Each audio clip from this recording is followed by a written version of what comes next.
विवादों में घिरे वक्फ कानून को लेकर आज सुप्रीम कोर्ट ने अपना फाइनल फैसला सुना दिया है। भारत के सर्वोच्च न्यायालय ने आज वक्फ संशोधन अधिनियम 2025 की वैधता को चुनौती देने वाली याचिकाओं पर अपना अंतरिम आदेश सुनाया। यह फैसला देश की धार्मिक संपत्तियों के प्रबंधन, अल्पसंख्यक अधिकारों और शासकीय हस्तक्षेप के बीच चल रहे विवाद को एक नया मोड़ देता है। मुख्य न्यायाधीश BR गवई की अध्यक्षता वाली बेंच ने पूरे कानून पर रोक लगाने से इनकार करते हुए कुछ विवादास्पद प्रावधानों पर ही अस्थायी रोक लगा दी। याचिकाकर्ताओं ने इसे मुस्लिम समुदाय की जीत करार दिया, जबकि केंद्र सरकार ने इसे न्यायपूर्ण बताया। आज हम वक्फ कानून पर सुप्रीम कोर्ट में क्या क्या हुआ और आज के इस फैसले की पूरी कहानी को विस्तार से आपको बताएंगे। नमस्कार, स्वागत है आप सभी का। मैं हूं सतेंद्र शर्मा। पहले बात करते हैं वक्फ है क्या। वक्फ इस्लामिक परंपरा का एक महत्वपूर्ण हिस्सा, जहां कोई व्यक्ति अपनी संपत्ति को धार्मिक या सामाजिक कल्याण के लिए अस्थायी रूप से दान कर देता है। भारत में वक्फ संपत्तियों का प्रबंधन 1923 के मुसलमान वक्फ एक्ट से शुरू हुआ, जो 1954 और फिर 1995 के एक्ट से विकसित हुआ। 1995 का कानून राज्य वक्फ बोर्डों को स्थापित करने और संपत्तियों को सर्वे कराने का प्रावधान कराता था, लेकिन 2013 के संशोधन के बाद वक्फ संपत्तियों में कथित वृद्धि ने विवाद खड़ा कर दिया, जिसमें केंद्र के अनुसार 20 लाख हेक्टेयर से अधिक जमीन पर वक्फ का कब्जा बताया गया। केंद्र ने आरोप लगाया कि वक्फ बोर्डों पर अतिक्रमण और भ्रष्टाचार का बोलबाला है, जिसके चलते निजी और सरकारी संपत्तियों पर गलत दावे हो रहे हैं। इस पृष्ठभूमि में अप्रैल 2025 में संसद ने वक्फ संशोधन विधेयक पारित किया। लोकसभा में 12 घंटे और राज्यसभा में 14 घंटे की बहस के बाद राष्ट्रपति द्रौपदी मुर्मू ने 5 अप्रैल को इसे मंजूरी दी। 8 अप्रैल से यह कानून लागू हो गया। नए कानून के प्रमुख प्रावधानों पर भी एक नजर डालते हैं। वक्फ वाई यूजर की अवधारणा समाप्त, यानी लंबे समय से धार्मिक उपयोग वाली संपत्तियों को वक्फ मानने का प्रावधान हटाया गया। अब केवल लिखित दस्तावेज जरूरी है। गैर मुस्लिम सदस्यों की नियुक्ति। केंद्रीय वक्फ परिषद और राज्य बोर्डों में गैर मुस्लिमों को शामिल करने की अनुमति दी गई। 5 साल की इस्लाम अनुयायिता शर्त। वक्फ बनाने वाले व्यक्ति को कम से कम 5 साल से इस्लाम का पालन करने वाला होना चाहिए। कलेक्टर को अधिकार। जिला कलेक्टर को तय करने का अधिकार कि कोई संपत्ति वक्फ है या नहीं। सरकारी निजी जमीन जो डिनोटिफिकेशन का आधार बनेगा। अन्य बदलाव की बात करें तो अनुसूचित जनजातियों की जमीनों को वक्फ घोषित न करने का प्रावधान और पंजीकरण को अनिवार्य बनाना, जो 1923 से ही था, लेकिन सख्ती बढ़ाई गई।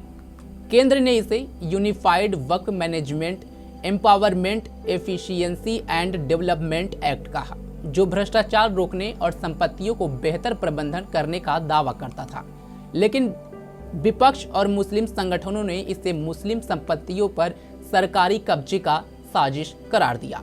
इस कानून के खिलाफ 100 से अधिक याचिकाएं दायर हुई। 3 दिनों की सुनवाई हुई। कानून पारित होते ही 4 अप्रैल को AIMIM प्रमुख असदुद्दीन ओवैसी, कांग्रेस सांसद Mohammad Javed, all India Muslim personal law board, Jamiat Ulema Hind DMK और अन्य ने सुप्रीम कोर्ट का दरवाजा खटखटाया। कुल 100 से अधिक याचिकाएं दाखिल हुई, जिनमें कानून को संविधान के अनुच्छेद 14 यानी कि समानता, 15 भेदभाव निषेध, 25 धार्मिक स्वतंत्रता और 26 धार्मिक संस्थाओं का प्रबंधन का उल्लंघन बताते हुए चुनौती दी गई। याचिकाकर्ताओं ने तर्क दिया, यह एक बार वक्फ हमेशा वक्फ के सुप्रीम कोर्ट के पुराने सिद्धांत राम मंदिर केस 2019 का उल्लंघन करता है। अनपंजीकृत वक्फ संपत्तियों को सरकारी जमीन मानना क्रीपिंग एक्विजिशन है। गैर मुस्लिमों की नियुक्ति धार्मिक मामलों में हस्तक्षेप है। कलेक्टर को न्यायिक अधिकार देना शक्तियों के विभाजन का उल्लंघन है। कोर्ट ने 16 अप्रैल को पहली सुनवाई की, जहां मुख्य न्यायाधीश संजीव खन्ना की बेंच ने केंद्र को जवाब देने का समय दिया।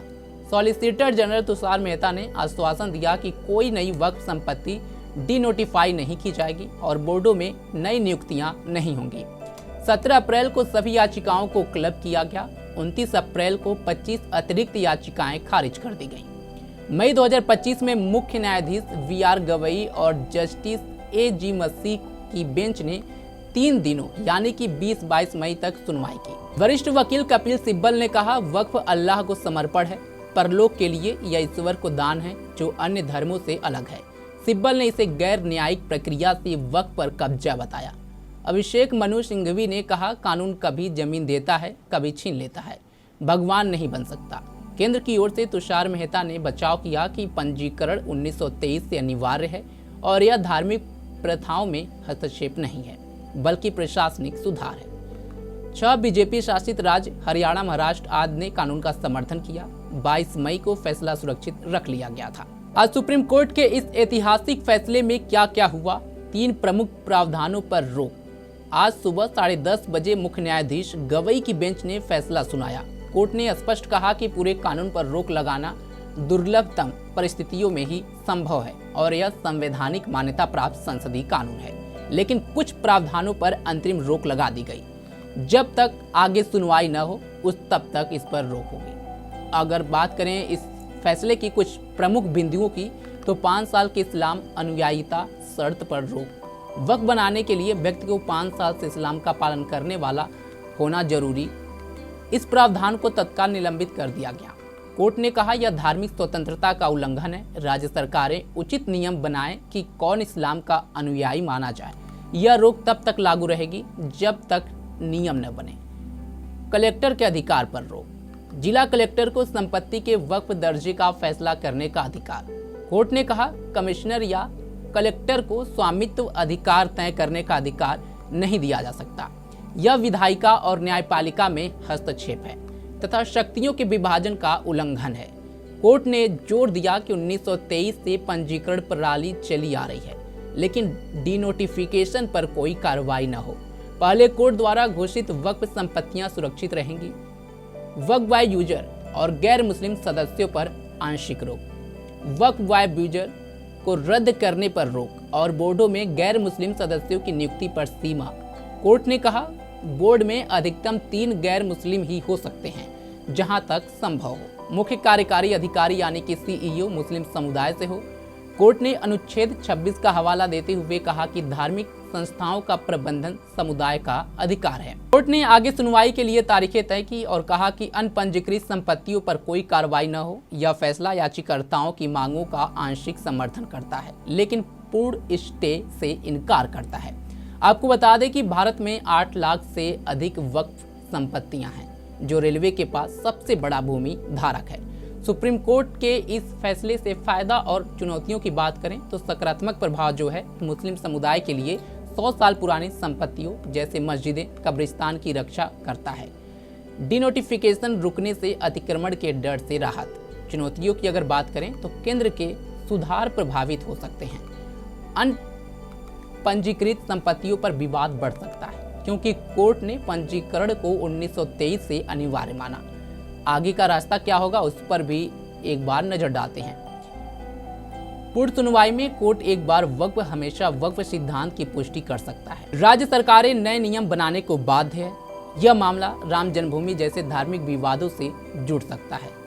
फिलहाल इस पर सुप्रीम कोर्ट का जो फैसला आया है, इस पर अन्य संगठनों की क्या राय होगी, मुस्लिम समुदाय की क्या राय होगी, ये तो आने वाला समय बताएगा। लेकिन कहीं ना कहीं कोर्ट के इस फैसले से मुस्लिम समुदाय को आंशिक रूप से जरूर राहत मिली है।